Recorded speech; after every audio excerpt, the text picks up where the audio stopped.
पर बैठ करके कह दूं, संत जनों के सानिध्य में मेरे मुख से निकल रही है ये बात, ब्रजवासी, ब्रज गोपिकाएं, वृंदावन आदि आदि जितने भी विरह हैं, इन सब का विरह एक पडले में रख दो, और श्री कृष्ण का ब्रज के प्रति विरह एक पडला में रख दो, कृष्ण का विरह भारी है। पर क्योंकि वे पुरुष हैं इसलिए उनका विरह छुपा हुआ है।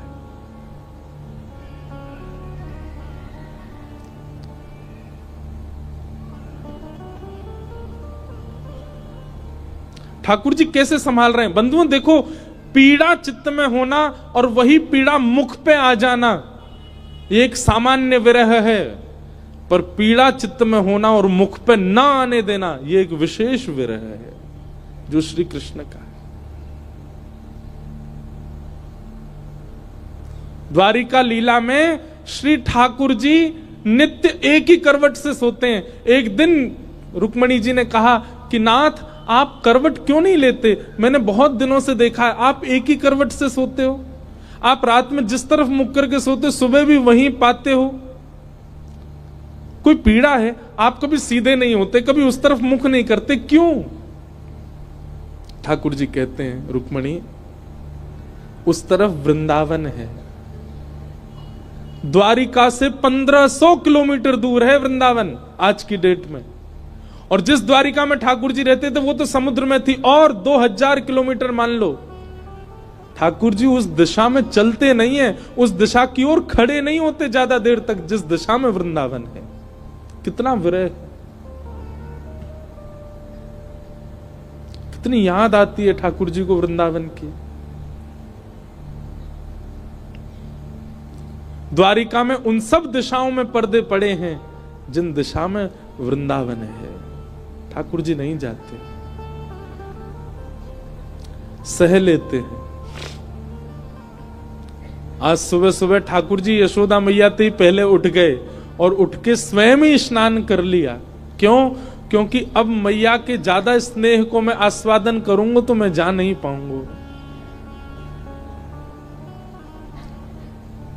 मैया उठी, आज आश्चर्यचकित है गई, बोले लाला तू नहा लियो?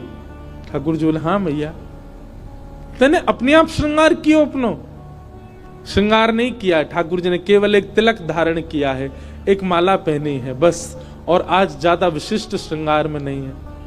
बोले मैया मैं जल्दी जल्दी मथुरा जाऊंगा तो फिर जल्दी जल्दी आऊंगा ना, या हमारे मोह लगी, तू तो सो रही है तो सोंदा हूं, मैं जल्दी नहा लियो मैया।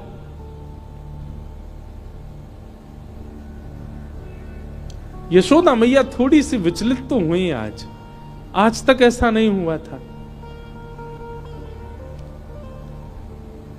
ठाकुर जी ने मन में विचार किया, अक्रूर जी से जाके कहा अभी ब्रह्म मुहूर्त है, सुबह की बेला है, सब ब्रजवासी अभी सो रहे होंगे, मैया यशोदा नंद बाबा उठ जाएं, केवल इनको प्रणाम करके हम चलें मथुरा की ओर।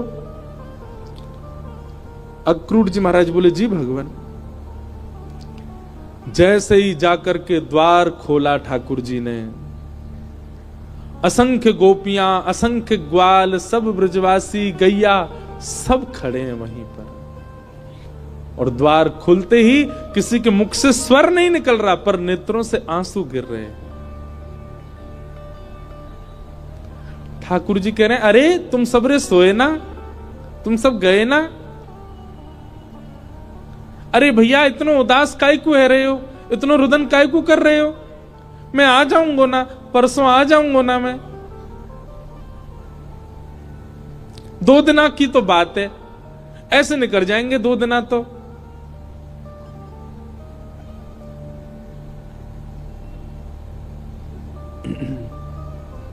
देखे बिन कान्हा जब मन नाही माना, इन आंखों से आज हमने ब्रह्म पहचाना। कृष्ण चरण कमलों में मन को लगाना, इन गोपियों का ताना ये उल्हाना, दर्शन का बहाना है। गोपियां बहाने बना बना करके आती हैं, घर में मक्खन धरोए फिर भी जबरदस्ती मक्खन लेवे जामे कि या बहाने कन्हैया दिख जाएगो। घर में गैया बंधी है, गोबर धरोए पर गोबर लेवे के काजे जबरदस्ती नंद भवन में भीतर घुसे कि कन्हैया दिख जाएंगे। इन बहानों से श्री कृष्ण को नित्य देखने वाली गोपियां वो 2 दिन बिना कृष्ण के कैसे रहेंगी। भगवान के सखा मधुमंगल श्रीदामा तन सुखा मन सुखा धन सुखा सुबल तोष सब एक कोने में बैठे।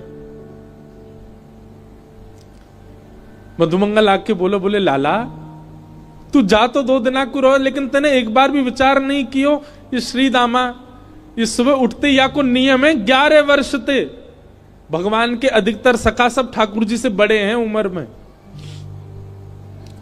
हमारा नियम है 11 वर्ष थे। हम रोज सवेरे उठ करके आंख बंद करके पहले नंद भवन आमे, सबसे पहले 13 मुखमंडल देखें, वाके बाद जलपान करें लाला।